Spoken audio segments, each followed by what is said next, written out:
Hola, muy buenas noches. Es un placer encontrarles al otro lado de la pantalla, preocupados una semana más por su salud. De ese tema vamos a hablar como lo hacemos cada semana, para que seamos nosotros mismos los que nos preocupemos, para que seamos nosotros mismos los que intentemos sentirnos mejor, vernos mejor y sobre todo, bueno, pues tener un aspecto más saludable, un cuerpo más saludable. Pedro Fernández Lorente, muy buenas noches. Buenas noches, ¿qué tal? Una semana más para hablar de salud, pero como siempre decimos, con esa idea, con esa intención de que seamos nosotros mismos los que nos responsabilicemos, los que intentemos llevar una vida más saludable con alimentación y alejándonos un poco de los medicamentos, ¿no? Muy bien, sí, esa es la idea. Y hoy vamos a hablar precisamente, me comentaste de los medicamentos. Y vamos a recomendar un libro, y ahí me he traído el libro, y es de un doctor. Este libro se titula el libro Medicamentos que matan y crimen organizado. Dice un tal Peter Gotche, que es un profesor de farmacia de una universidad de Copenhague, que escribió este libro. Esta es la 6ª edición del libro. Y dice que el modelo de negocio de las grandes farmacéuticas es igual que el del crimen organizado, que igual que el de las mafias, porque por lo visto sobornan a directivos, sobornan a gente encargada de adquirir medicamentos, por ejemplo, de altos cargos que supervisan la adquisición de medicamentos. Entonces está demostrado y está visto que sobornan determinadas personas que después son los encargados de utilizar esos medicamentos. Y en el inicio del libro vi una parte que decía, hablaba precisamente de España, y decía que España es uno de los países europeos que más medicamentos se consume, y que por lo visto compran de una manera muy ingenua, que compran humo, lo dice él, y compran sobre todo medicamentos muy caros, medicamentos cuyas patentes son muy caras dentro del mundo del negocio de las farmacéuticas.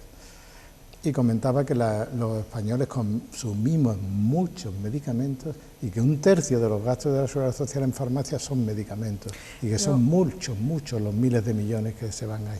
Pero Pedro, para los ciudadanos que no tenemos nada que ver con la medicina, hombre, nosotros lo único que sabemos es que cuando vamos al médico y tenemos tal síntoma, el médico nos recomienda tal medicamento. Una persona que, por ejemplo, tiene la tensión alta, o una persona que tiene un dolor.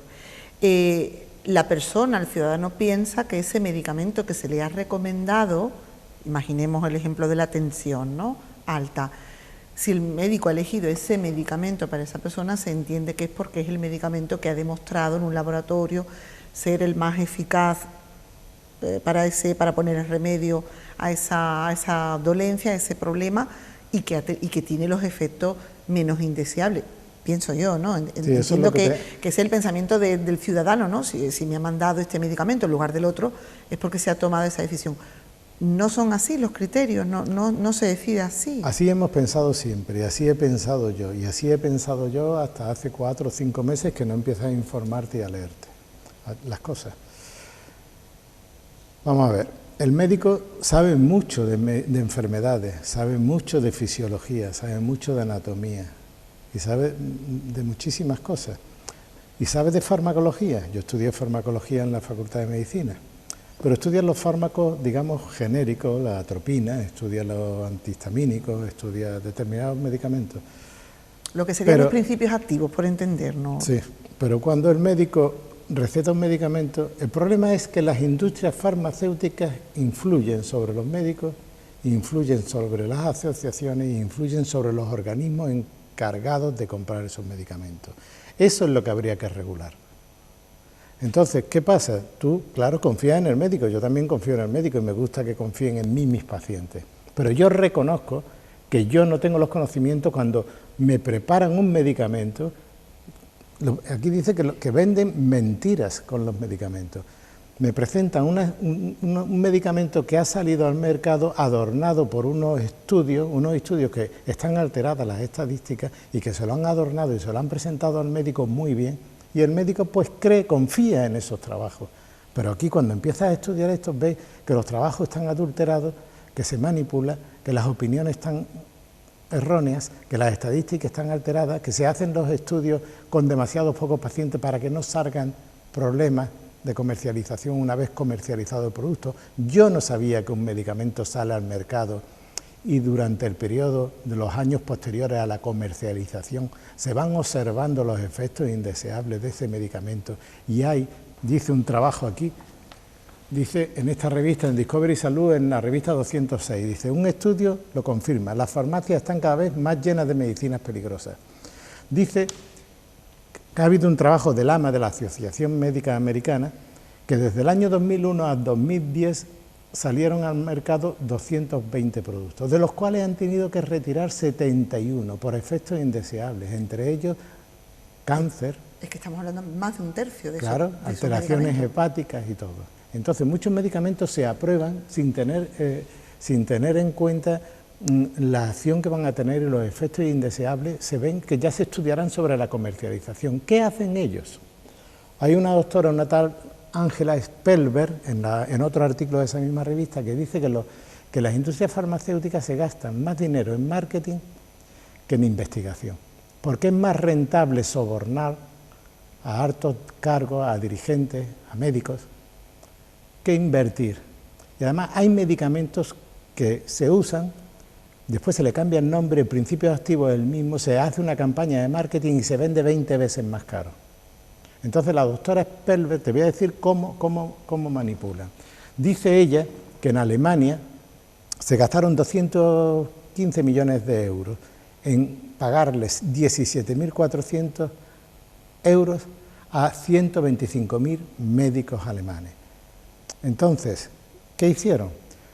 Cuando firmas un contrato con una compañía farmacéutica, tú firmas un contrato de confidencialidad, sí. ¿Entiendes? Entonces, ¿en qué consiste eso? En que tú cuando ves un efecto indeseable tienes que ser confidencial, no puedes denunciarlo sin que la industria farmacéutica se lo comuniques previamente y ella decide. ¿Qué pasó?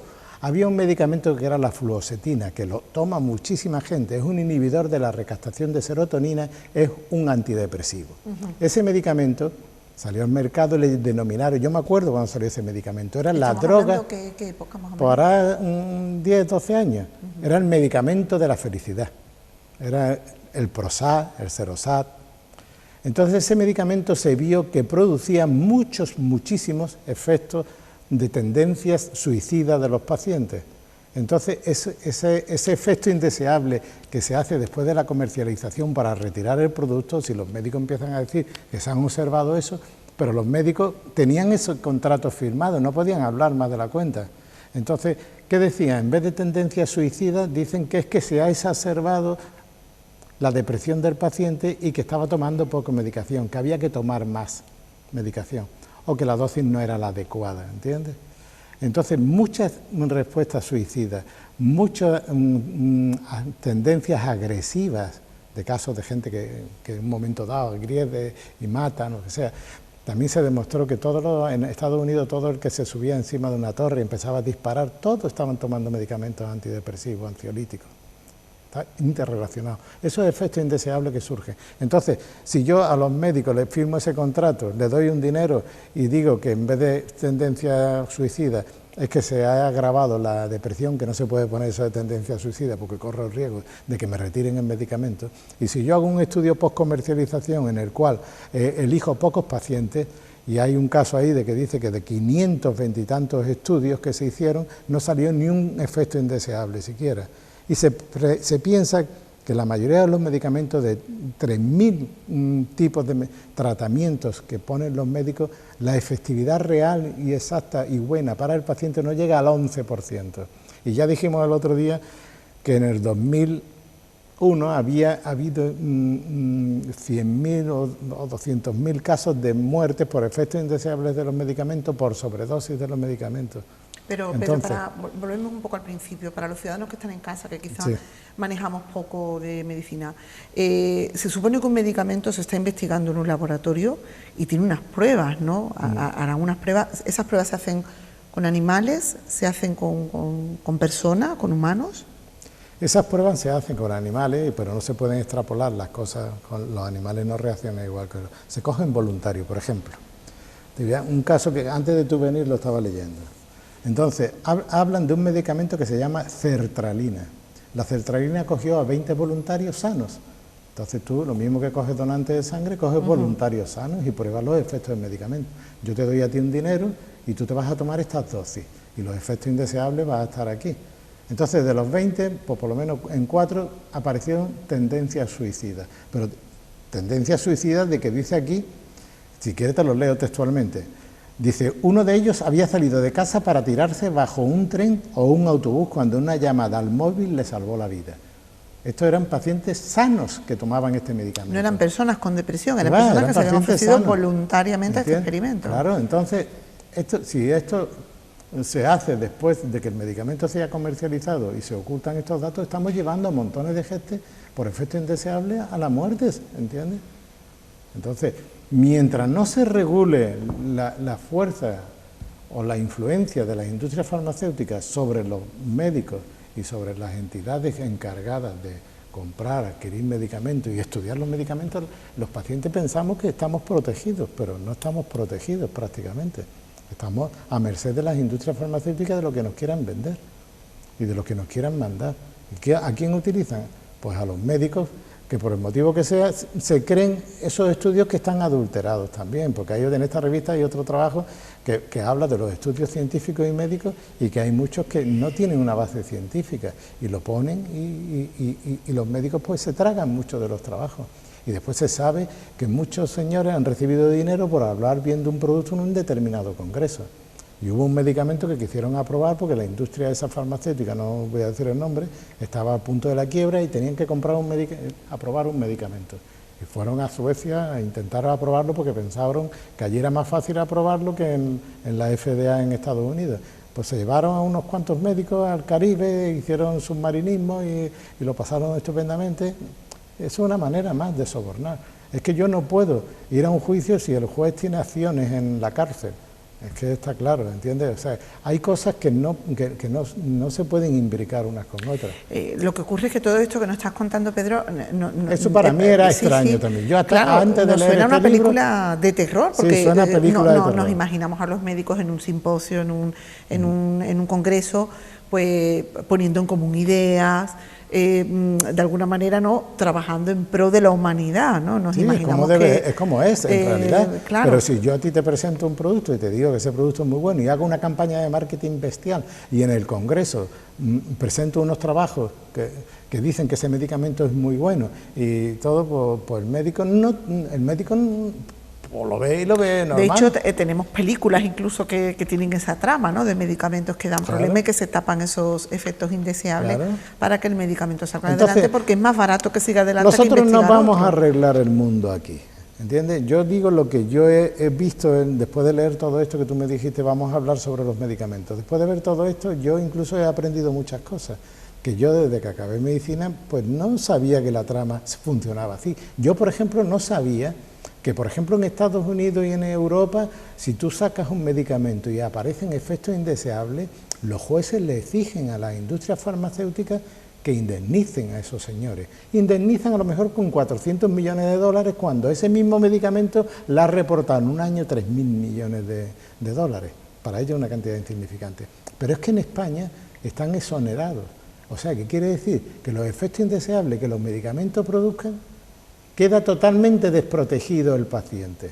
Se protege a la industria farmacéutica y los efectos indeseables, con daños y perjuicios que pueda producir, están exonerados. Eso no lo sabía yo. ¿Entiendes? Una persona que tome un medicamento y por un efecto indeseable se le produzca un problema grave, que puede ser incluso... Sí, un intento de suicidio, por ejemplo, lo que sea, o que quede después del intento de suicidio, quede en silla de ruedas y y demuestren que es debido a ese medicamento, la industria farmacéutica está exonerada, aquí lo pone. Porque y eso lo dice el presidente de Soria Natural. Soria Natural es una casa, un grupo de medicina natural. Y este señor pues está molesto ahora porque las industrias farmacéuticas, tú sabes que con el partido político este que sale ahora nuevo, que salió, Ciudadanos, va a haber una casa de brujas a los médicos que no están dentro de la medicina convencional. Y también hubo en los estudiantes de medicina, hicieron una especie de manifiesto en el cual ellos repudiaban todo lo que era medicina natural, naturopatía y todo eso. Y yo digo una cosa, yo cuando acabé medicina de dietética, de nutrición, de vegetales, de alimentarios, de vegetales que sanan, de medicina ortomolecular, yo no sabía nada. Y me gustaría que muchos médicos supieran, o muchos médicos naturistas saben muchísimo más de eso que muchos médicos que han acabado la carrera de medicina. Y la medicina esa se viene practicando durante montones de años. Ten en cuenta que el 15% de la población española se trata con medicina natural. Entonces, hacer una casa de brujas y eliminar todo eso, ¿quién está detrás de todo eso? Pues las industrias farmacéuticas, que además de sobornar médicos y directivos y de organismos que tienen que comprar medicamentos, pues subvencionan partidos políticos y le exigen y le piden cuentas después de que tienen que hacer tal y tal cosa y hacer una determinada caza de brujas. Y invierten en marketing, y eso es una forma más de marketing, eliminar al competidor. Hombre, tenemos algo claro, que es que las farmacéuticas quieren que consumamos medicamentos. Entonces la idea de que todo eso está mal, de que existe una mafia, que se mueven muchos miles de millones de dólares y de euros, y que eso no lo va a arreglar nadie. Ten en cuenta que el Producto Interior Bruto de muchos países depende de 2 o 3 industrias, que la Big Pharma era como hace 25 años la Big Tabacalera. Tiene una fuerza increíble, eso no lo vamos a conseguir nosotros. Lo único que vamos a hacer y decir es una cosa a los pacientes, que tengan cuidado con los medicamentos, que no confíen tanto en los medicamentos, que no extrapolen la confianza que tienen en su médico con las medicinas que ese médico le está recetando, porque a ese médico puede ser que lo hayan engañado, engatusado, presentándole un medicamento maravilloso y él ingenuamente confía en ese visitador médico que le va a su consulta, y no digo que esté sobornado y que mande algo, sino que confía en ese producto porque le han dicho que tiene este trabajo, que la avala tal cosa, que tengan cuidado. Y que los medicamentos se comercializan sin saber todos los efectos indeseables que producen, que muchos efectos, se venden mentiras, y se venden medicamentos y se exageran los beneficios, y se minimizan los efectos indeseables. Y algunos efectos indeseables pueden ser hasta letales. Entonces, que no extrapolen la confianza en el médico con la confianza que pueden tener en el medicamento que ese médico a su vez le receta.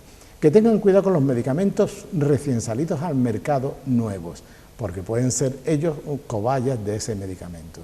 Y presentar efectos indeseables que nadie conocía y que después nadie le va a ayudar porque tenga ese problema, por lo menos aquí en España. Entonces, simplemente eso. Medicamentos que lleven en el mercado menos de 5 o 6 años, cuidadín, tener cuidado. Además, los medicamentos no salen medicamentos nuevos, son los mismos antiguos que le cambian, hacen un marketing y lo venden más caro y ya está, se acabó.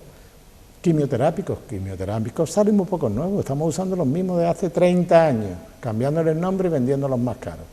¿Entiendes? No digo que sean efectivos o no efectivos, ¿vale? Esa es la idea, que la gente aprenda a no tomar porquería, a no tomar medicamentos, ¿entiendes? De hecho, en nuestro propio país no tenemos experiencias de medicamentos que han tenido unos efectos secundarios nefastos. Se me viene a la cabeza ese medicamento que tomaban las embarazadas para... Sí, la talidomida, que producía ese problema, pero ha habido más casos de medicamentos. Muchos casos que no sabemos. Hay pacientes, por ejemplo, el otro día, una cosa, yo lo voy a decir aquí porque estamos haciendo este programa para que la gente se entere. ¿Cuánta gente está tomando, por ejemplo, aspirina porque tiene un problema cardiovascular y le ayuda a la circulación por su efecto fibrinolítico? Una aspirina infantil. Una aspirina infantil de 100 miligramos o lo que sea. Ácido acetilsalicílico 100 miligramos, que además está demostrado que la acción antiagregante de 100 miligramos es mejor que la de 300. Lo digo por si hay algunos pacientes que toman 100 o 300, pero vamos, que eso consulten con su médico. A nosotros que no nos hagan mucho caso. Solamente que nos hagan caso en no mezclar. Y, por ejemplo, ese paciente que está tomando aspirina no sabe que, por ejemplo, si tiene un dolor de cualquier tipo y toma ibuprofeno al mismo tiempo que la aspirina, los riesgos de problemas cardiovasculares, de infarto, se multiplican. ¿Entiendes? Que no mezclen con aspirina con naproxeno y ibuprofeno. El ibuprofeno precisamente, ¿vale?, también es otro medicamento que relativamente reciente, sí, porque el ibuprofeno que puede tener de... No lo sé exactamente, pero lleva muchísimo, lleva ya años. Sí, pero puede llevar 20 años 8 o 15 o 20, sí, no lo sé. Que no lleva tampoco, que no es como la aspirina, que es de hace un montón de años. El ibuprofeno surgió como un medicamento estrella en el sentido de que es potente para el dolor, es antiinflamatorio, prácticamente lo tomamos para todo, el mundo lo porque tiene. es que tomamos un ibuprofeno tanto para el dolor de cabeza, para el dolor de regla, para el dolor muscular, bueno, para todo, si nos pincha un poquito la garganta y bueno, hay estudios que hablan bastante mal del ibuprofeno. Muy agresivo para el hígado. El hígado sí es muy agresivo, no voy a decir lo destroza, pero es muy agresivo. La gente se toma un ibuprofeno para cualquier cosa, que no quieren aguantar dolor, y ya lo hemos dicho muchas veces, desconectas tu cerebro, tus efectos, tus analgésicos que segregas y las endorfinas que segregas tú, es que las inhibes, ¿entiendes? Y te estás jodiendo el hígado, si te jodes el hígado, te jodes el estómago, te jodes el intestino, te jodes el colon, y ya lo que hablábamos nosotros de toda la patología de mala absorción, y termina produciéndote una acidificación de la sangre, 10.000 cosas, ¿entiendes? Lo que ocurre es que se da con mucha facilidad, incluso, ¿no?, se me viene a la cabeza el medicamento, lo que sería para los niños, que es el Dalsi, ¿no?, comercialmente, lo mismo. Y es ibuprofeno. ¿Qué madre no tiene en su casa Dalsi como que es el antipirético y analgésico? Típico para bajar la fiebre, para que además te recomiendan combinarlo, ¿no?, que pues si tienes fiebre muy alta puedes combinar lo que sería el paracetamol con el ibuprofeno. Dos tóxicos, hepatotóxicos. Pero que sí es cierto que tienen que tener en cuenta que no se puede tomar tan a la ligera. Hombre, cuando uno tiene un dolor muy fuerte nos estarán escuchando y dirán, oye, soporta tu dolor, ¿no? Pero también es un poco de un estado mental, ¿no? Voy a poner el ejemplo del dolor de regla, ¿no?, que es muy típico para las mujeres. Pues hace muchos años probablemente utilizarían un paño caliente para aplicarlo localmente o tomarían infusiones. No somos nadie para decirle a la gente que aguante dolor. Yo las recomendaciones, y como tú dices, que aguante un poquito de dolor tampoco es malo. La fiebre tampoco es tan mala, la fiebre es una reacción normal del organismo. ¿Qué se hacía antes? Pues se ponían paños, se metía el paciente en la bañera y bajaba la temperatura. Además hemos visto que procesos hipertérmicos muchas veces son buenos para el organismo. La fiebre no es mala, es que queremos quitarnos la fiebre enseguida, ¿no? La fiebre es un síntoma y los síntomas son síntomas de una enfermedad. Déjalo que suba un poco. No voy a decir que te ponga con 41, pero es que ya con 38 ya, venga. Y le estamos fastidiando el hígado al niño y al adulto. Entonces, la idea nuestra es que no tomen medicamentos alegremente, que tengan cuidado con los medicamentos, que lean más los prospectos y que no lo tomen y sobre todo antidepresivos, ansiolíticos. Hay muchas tendencias suicidas y es uno de los efectos indeseables. Y hay muchas maneras, toda la vida de Dios se han utilizado terapias alternativas más lasas, que no le dan tanto dinero a las industrias farmacéuticas, estamos de acuerdo, pero son mejor, y que podemos tener, lo que dice este libro también, podemos tener una vida sin medicamentos, pastillas para todo, no tenemos por qué tomar pastillas para todo, es que esa no es la solución, ¿entiendes? Esa es la idea de nosotros aquí, a la gente. Es el problema, que es que hoy día en casa analizamos cualquier familia, padre, madre, a lo mejor con 2 o 3 hijos, y es que puede que todos los miembros de la familia tengan un tratamiento diferente a diario. No nos estamos refiriendo para una enfermedad en concreto, unos días que tú tengas gripe o que estés enfermo del estómago. Estamos hablando de que puede tener uno un problema de tensión y tener una medicación específica, el otro puede tener un problema de diabetes y tener una medicación específica, para las alergias, y claro, son muchos medicamentos. Claro, es que aquí está también el tema del consumo, el que seamos consumidores también. Es que ya lo hemos dicho, las industrias farmacéuticas no investigan medicamentos que curan. Ya lo decían las declaraciones de un premio Nobel. Todo lo que estamos diciendo nosotros no lo decimos nosotros. Somos, digamos, portavoces de revistas, de libros. Lo que pasa es que el ciudadano entiende el medicamento, no lo ve como un producto. O sea, el ciudadano probablemente que está en casa y nos está escuchando entenderá que la fábrica de coches no te va a hacer un coche que va a durar 50 años, porque si no, nadie compraría más coches. O sea, casi que lo ve normal, ¿no? Sabe que el coche va a tener una vida de 10, 12 años para que tú luego tengas que comprar otro coche, ¿no? Pero el medicamento no lo vemos así los ciudadanos. En el medicamento tenemos una confianza ciega, pensamos que la persona que está en el laboratorio está empleando sus horas, está centrado en una investigación, está centrado en, digamos, de una forma casi filantrópica, ¿no? Pero claro... Eso es lo que piensa la gente, y eso es lo que piensa todo el mundo y lo que yo he llegado incluso a pensar. Pues no, ellos quieren vender. Es que los medicamentos tienen acciones en bolsa. Claro, es que los medicamentos tienen sus accionistas. Es que el presidente, no sé, leí en esta revista que el presidente de una farmacéutica tenía un yate tan grande que no podía meterlo en un puerto. Y lo que hizo fue comprar o construir un puerto donde cupiera su yate, ¿entiendes? Pero vamos, eso es una cosa secundaria, eso a mí me da igual el yate que tenga, el piso que tenga, las queridas que tenga, eso me da igual.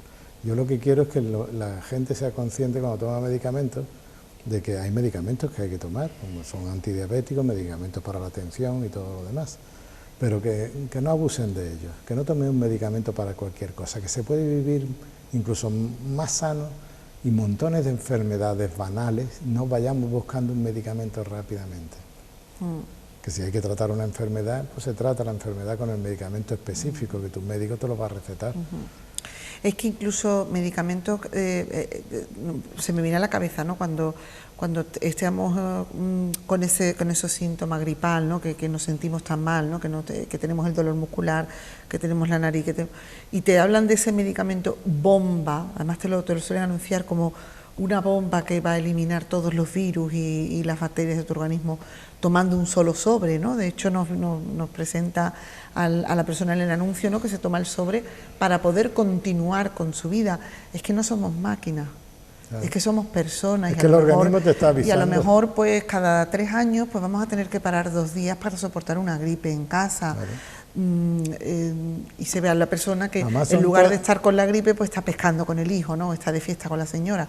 Bueno, es que no sé... Es que si tienes una gripe, el organismo lo único que te está hablando es que te tienes que parar y ya está. Y si empiezas a tomar un medicamento que además son sintomáticos, y ya hemos dicho que tapar síntomas de una enfermedad no es bueno, un proceso gripal, incluso hay gente que toma antibióticos, pues está fastidiándote tu estómago al mismo tiempo y estás acallando una serie de síntomas que tu organismo no detecta como causa o origen de esa enfermedad. Hombre, pastillas para todo, es la idea de aquí, nada más. Es un tema profundo, como hemos empezado hablando sobre lo que menciona el libro de la depresión. Desde luego no podemos tratarlo aquí a la ligera, porque entendemos que la depresión es algo muy grave y seguramente que si hay pacientes en casa que nos están viendo y están sufriendo esa enfermedad, lo estarán pasando muy mal. Pero una enfermedad como la depresión, que tiene tanto que ver con el recorrido de vida de esa persona, con las vivencias de esa persona, intentar curar una depresión solo, exclusivamente con medicación, yo creo que nos estamos quedando muy cortos. Quiero decir, tendríamos que intentar que la persona acudiera a terapia, tuviera a lo mejor una ayuda psicológica, no sé yo hasta qué punto el medicamento en exclusividad... Yo conozco mucha gente que tiene depresión, que tiene esquizofrenia, que tiene trastornos psicóticos y que unilateralmente han dicho que dejan la medicación. La dejan, pero tú estás loco, la dejo. He cogido 20 kilos, estoy hecho un zombie desde por la mañana hasta por la noche y yo esto no lo soporto. Y llegan a tener, y tienen pacientes esquizofrénicos con alucinaciones. Y él dice que ese medicamento por la noche para dormir le daban un depresivo para poder dormir y por la mañana un estimulante y que lo tenían loco realmente. Entonces, ya cada uno debe de saber lo que tiene que hacer. Yo aquí no estoy diciendo a nadie lo que tiene que hacer. Pero como tú bien dices, la depresión, habrá que estudiar el motivo de la depresión. Es que yo no puedo tomar antidepresivos porque mi novia me haya dejado, porque se me haya muerto un familiar, o como decíamos la semana pasada, se están inventando enfermedades para los niños con hiper exaltados, para los señores que se hiperactivo, para los señores que a una determinada edad tienen fallo de memoria, para disminución de la libido. Es que quieren consumidores. Es que eso es muy llamativo, eso que decías para la pérdida de memoria, es que también hay medicamentos que toman los estudiantes para aumentar la concentración. Claro. Y si tú te le dicen que a tu niño va a sacar mejor resultado escolar, que lo decíamos el otro día, pues tú se lo das a tu niño, porque vivimos en un mundo de competencia. Claro, pero evidentemente yo entiendo una persona que se esté preparando unas oposiciones, que quiere estar, o está estudiando una carrera que quiera estar al 100%, ¿no?, de sus facultades. Pero es que hay técnicas para mejorar el rendimiento. Yeah. Es que hay técnicas de estudio, es que hay técnicas de concentración, y podemos encontrarlas en internet, cualquier tutorial en YouTube, técnicas que seguro que nos van a ayudar a retener más. De hecho, bueno, yo recuerdo, ¿no?, en mi época de estudiante se decía que si tú estudiabas a lo mejor justo unos minutos antes de dormirte, hacía como un efecto en tu cerebro y eras capaz de memorizar eso de una forma más intensa que si estudiabas a cualquier otra hora, no que estudiaras de noche, sino que tú después de un largo día de estudio hacías un último repaso unos 20 minutos antes de dormir y era un momento en el que tu cerebro estaba como preparado, utilizado. Luego en la noche, digamos, en el sueño, como que introducías eso, se quedaban más grabados, vamos, sí, en la cabeza. Sí, ya una vez en un programa dijimos que yo tenía más memoria auditiva que visual, entonces Rafael Escudero también dice que sus charlas y sus cosas, por la noche tú durmiendo, tu subconsciente retiene. Entonces hay técnicas de estudio, hay muchísimas técnicas de estudio. Y lo que los estudiantes toman son anfetaminas, que lo que hacen es mantenerlos despiertos, pero yo recuerdo en la Facultad de Medicina que había estudiantes que tomaban anfetaminas y después que se tenían que tomar una anfetamina cada 3 horas. Te estoy hablando hace ya un montón de años. Pastillas, no pastillas, que estudies hasta que puedas y te acuestas. Y duermes 10, 15 minutos, una pequeña siesta y te levantas nuevo y estudias otra hora, que era lo que yo hacía. Descansaba un cuarto de hora, dormía, levantaba, estudiaba 2 horas y así. Y me daba una vuelta, me despejaba por mi paseo marítimo, que vivía en un apartamento en Los Delfines y me preparaba mis exámenes estudiando con otro compañero, sacábamos técnicas de estudio de unos dibujitos que hacíamos y una técnica que inventamos nosotros. Hay 10.000 cosas para hacerlo en vez de recurrir a la pastilla, que lo que hace es pasarte factura después. Pues te jode tu hígado, te jode tus riñones, te crea una adicción y terminas siendo un drogadicto. Si es que hay más drogadictos con recetas que drogadictos que van a ir a Porvenir o donde sea a comprar. Es que eso sí que es algo que yo creo que tenemos que dejar claro en nuestro programa, ¿no?, que el ciudadano tiene muy claro lo que son las drogas en el mercado negro, ¿no?, lo que serían las drogas que no están legalizadas en nuestro país, como la cocaína, como puede ser la heroína, y es consciente de que es algo negativo para nuestro organismo, haya quien lo consuma y quien no lo quiera consumir, pero eso lo tenemos todo claro, ¿no?, que la cocaína es perjudicial para nuestro cerebro. Pero quizá con los medicamentos tenemos esa visión idílica, son iguales o peores, de que es algo que se ha hecho en el laboratorio, que está preparado, que el ser humano pues prácticamente te tomas el ibuprofeno, te quita el dolor de regla y directamente lo eliminas, ¿no?, en el cuarto de baño sin dejar ningún rastro. Y quizá para quitarte ese dolor menstrual te ha perjudicado más de lo que te ha... No te quepa la menor duda, que ha tenido 3 veces más efectos indeseables que beneficiosos para tu organismo. Te ha tapado unos síntomas y tú crees que has curado el problema, ¿no? Lo que ocurre que bueno, que tenemos esa digamos, vamos a decir, predisposición claro, a tomar el medicamento para evitar los síntomas, que es lo que hemos hablado durante todos estos programas, claro, que el síntoma no es la enfermedad, eso tenemos que distinguir.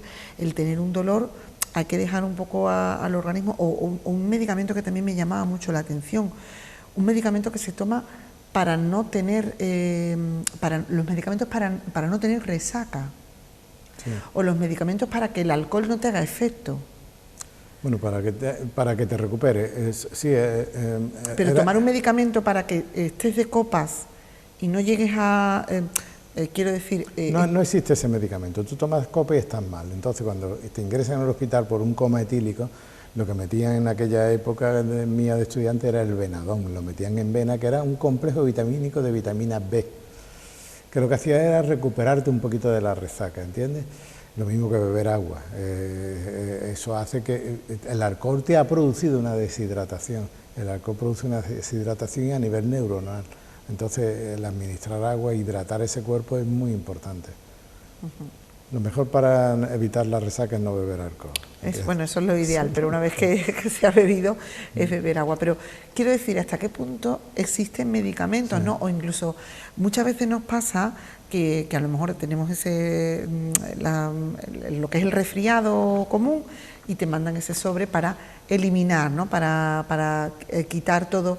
Pero es que a lo mejor si bebemos más agua de la habitual o nos hacemos unos lavados nasales.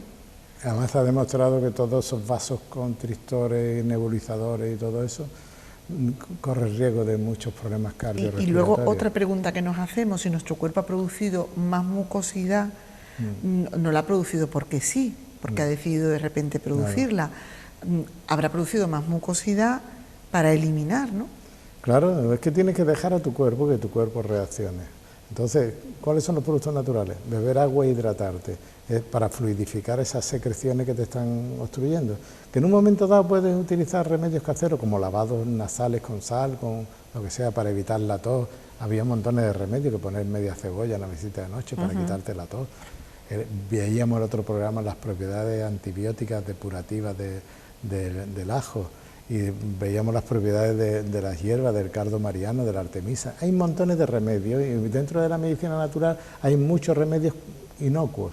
La prueba está que muchas industrias farmacéuticas están comprando industrias de medicina natural e introduciendo sus hierbas y sus productos en sus catálogos de anuncios. ¿Por qué? Porque se están dando cuenta que la gente se está espabilando. Además, tú ten en cuenta que dentro del ranking o como ya quieras llamarlo, de las enfermedades, de las empresas, están catalogadas las farmacéuticas en último lugar. ¿Con quién? Con las tabaqueras y con las empresas de reparaciones del automóvil. Esas son las tres empresas en las que la gente confía menos. Cuando tú llevas un coche al mecánico, el presupuesto que te dan, le teme y no te fías de un pelo. Por el simple hecho de que como no conoces, claro, por el simple hecho de que como no tienes ni idea, tú llevas el coche al taller y no sabes si te va a decir qué es esto, lo otro, tú no Pero vamos, puedes tú no decidir. confías, es la desconfianza, claro, lo que le estoy diciendo. Entonces, no confías en la industria farmacéutica. ¿Qué está pasando? Que se están pasando a la otra medicina natural. ¿Por qué? Porque confían más, porque lo ven como más natural, como menos química, como menos efectos indeseables. No quiere decir que no los tengan y que vayan a tomar esos productos alegremente mezclándolo y todo, siempre que tengan una supervisión. No, nosotros, la intención de nuestro programa yo creo que queda bastante clara en el espectador. En ningún momento le estamos diciendo a nadie que está tomando un tratamiento recetado por su médico de familia que lo suprima, ni muchísimo menos.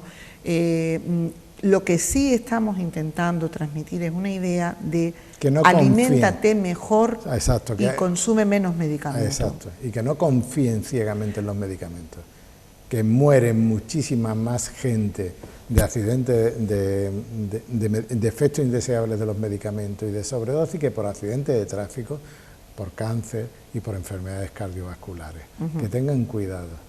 Que las cifras en Estados Unidos, que nos llevan ya por delante a nosotros muchos años, mueren al año 400.000 personas, una bestialidad. Es que tú miras las cifras y te quedas de piedra. Dices, de todas maneras, es llamativo, Pedro, que la normativa sea diferente en cada país y España concretamente no suele ser reconocida por ser bastante, no suele ser bastante, suele ser como que pasa un poco la mano, ¿no? Sí, muy permisiva. Debía de ser un poco más estricta con la cuestión, es lo que dice el libro, con la selección de los medicamentos, con no comprar humo, le llama a él, a productos muy caros y de no efectos tan maravillosos como dicen o que han hecho en esa campaña de marketing. Como digamos que él en este libro pone como si fueran un poco bobos a la hora de comprar y de gastar en medicamentos, que lo hacen alegremente. Y habría que regular todo eso, habría que regular que las personas que se dedican a eso no tuvieran ninguna interrelación con la industria farmacéutica y que las industrias farmacéuticas no pudieran tocar ni financiar congresos, ni financiar a médicos, ni darle regalos a los médicos, ni pagarle viajes, que toda la vida de Dios se ha pagado viajes a los médicos. Las industrias farmacéuticas le han soltado dinero. Yo sé, ahí habla del caso de uno que le dieron dinero para hacer la piscina de su casa. Es que son cosas que no pueden ser. Es como te decía antes, si un juez tiene acciones en la cárcel, pues que va a mandar más gente a la cárcel de la cuenta porque tiene acciones allí, ¿no? Es lógico, no lo verías lógico, ¿no? Claro, claro. no tiene sentido. Pero claro, es el tema, es bastante complicado. Otro tema, y ya para cerrar, Pedro, sería hasta qué punto, que lo hemos hablado a lo largo de estos programas, se puede demostrar que el medicamento es el que ha solucionado el problema del paciente o la alimentación. Se me viene a la cabeza, ¿no? Por ejemplo, pacientes que tienen problemas de hipertensión o problemas de a lo mejor de coagulación, ¿no? ¿Cómo se suele decir? Coagulación. Si esa persona ha empezado a tomar un medicamento, un anticoagulante, pero a la vez ha empezado a hacer una dieta y a la vez ha empezado a hacer un ejercicio moderado, algo que no hacía cuando se le detectó la enfermedad, claro, ¿cómo se puede saber hasta qué punto el beneficio se lo ha producido el medicamento o se lo ha producido su cambio de vida? Hombre, si ha hecho un cambio de vida, evidentemente yo creo que también habrá dejado algo del medicamento, entonces habría que valorar una cosa. Pero también existe otra cosa más importante que la que tú comentas, el efecto placebo. Es que yo puedo tomar un medicamento y tener tanta fe en mi médico, ¿entiendes? Y además está demostrado, ya hablamos en otro programa, de que el efecto placebo... había gente que le habían abierto para colocarle un stent y a otros la habían abierto y no le habían colocado un stent. Y la mente había hecho que los resultados fueran los mismos en uno que en otro. Incluso habían operado de la rodilla a uno y a otro no lo habían operado y dejaba de doler la rodilla. Y el efecto placebo es muy importante. Lo mismo que decíamos que cualquier problema psíquico afecta a tu mente y tu mente te produce una enfermedad, el efecto placebo y el efecto que te produce la enfermedad también te puedes curar, el efecto nocebo y el efecto, digamos, que te cura, las dos cosas. Entonces hay medicamentos que tienen su efecto también y que dentro de los medicamentos se estudian unos placebos y muchas veces el efecto placebo es casi igual que el efecto que produce el medicamento. Claro. Eso no se tiene en cuenta. Entonces los médicos, si tú tienes mucha fe en tu médico, y antiguamente los médicos iban a tu casa y te escuchaban, muchas veces la gente lo que quiere es hablar y que lo comprendan y que lo traten con cariño y con amor. Es que era lo que decía Allen, el doctor ese que hablaba de que estábamos supermedicados, tenemos que estar más pendientes de nuestros hijos, de nuestros enfermos, de nuestros pacientes. Y el médico pues muchas veces va a la consulta y tiene 50 pacientes esperando, no puede escuchar a la gente. Claro. Entonces, si le dice que está muy mal y que eso, pues le manda un antidepresivo rápido y adiós, muy buena. Además está presionado por el paciente quiere salir con una receta, con una pastillita. ¿Entiendes? Vamos, eso quería yo decir, que el médico evidentemente no lo estamos responsabilizando porque el médico demasiado que tiene que atender en una mañana... El médico dice, mire usted, yo no le receto nada porque lo que pienso es que usted debe pasarlo sin medicamentos. Claro. Entonces sale de allí diciendo, este médico es un pedazo... Claro, no me ha querido recetar nada, quiere ahorrárselo... Claro, porque tiene subvenciones y le dan dinero por no recetar. Claro, eso también es lo que comentan, ¿entiendes? Claro. Bueno, pues Pedro, hemos llegado al final del programa, se nos queda en el tintero muchísimas, porque bueno, hablando de ese tipo de medicamentos, podríamos hablar también de la epidural, ¿no? Que también es otro tema, otro medicamento que también, ya esto lo voy a decir a tono de broma, pero es que no conozco a nadie que se haya administrado la epidural para un parto y haya parido con tranquilidad y no haya tenido efectos secundarios. Casi todo el mundo narra bueno, pues de unos efectos indeseables y que hubiera casi preferido tener los dolores de parto que hay la de epidural. todo, hay gente que dice que los dolores eran tan terribles que mira, digo, yo es que no aguantaba aquello y a mí me pusieron la epidural y vi el firmamento. Ya lo decíamos de Rafael Escudero, que hacía el parto haciendo una educación psicológica de la paciente y que la paciente se dormía el brazo, atravesaba agujas, pero ese tipo de medicina no interesan. Eso, si yo te doy un curso a ti y te digo que te prepares para el parto o otras técnicas de hacerlo en la bañera, no es más cómodo la epidural, por lo que sea, no lo sé, qué interese, ni quién gana, ni quién pierde ahí, ni nada. Es que tendríamos que volver un poco a cosas naturales, a no abusar de los medicamentos, a no castigarnos nuestros hígados, nuestros riñones. Es la idea que nosotros queremos practicar llevar una medicina más humana, ¿no? Sobre todo en el tema del parto, además hay una corriente que habla de eso, ¿no? De naturalizar el parto, de regresar al parto. Además, Rafael Escudero decía que el niño que salía con las técnicas de parto suya, en el cual la madre hablaba con su hijo, la madre intentaba dormir, la madre controlaba las contracciones uterinas, ese niño salía diferente. Él veía la evolución de esos niños y la evolución era diferente, porque no era un niño que había estado bajo sustancias químicas en el parto, ¿entiendes? Era diferente según él. Bueno, pues Pedro, hemos llegado al final de nuestro programa. Muchas gracias una noche más por acompañarnos. A vosotros. Y bueno, pues vamos a recordar el nombre del libro. Sí, el libro no tiene desperdicio. Por este libro yo creo que, sinceramente, yo más que a los pacientes lo mandaría que lo leyeran mis compañeros, mis colegas médicos, porque es un libro que te dice tantas cosas que yo no conocía, que me he quedado de piedra. Es que yo no sabía hasta qué grado podían llegar. Y es la 6ª edición, es un libro bastante bueno, escrito por un profesor de farmacología. Y es un libro que te pone patas arriba la farmacéutica. Y yo creo que los médicos debían de leerlo. Yo creo que es un libro para médicos y personal sanitario. Yo lo recomiendo. Bueno, pues nos quedamos con esa recomendación, con medicamentos que matan y el crimen organizado. Pedro, lo dicho, muy buenas noches y nos vemos la próxima semana. Muchas gracias a vosotros. Bueno, pues nosotros nos marchamos, les esperamos a ustedes al otro lado de la pantalla, ya saben, para seguir preocupándonos por nuestra salud. Muy buenas noches y feliz semana.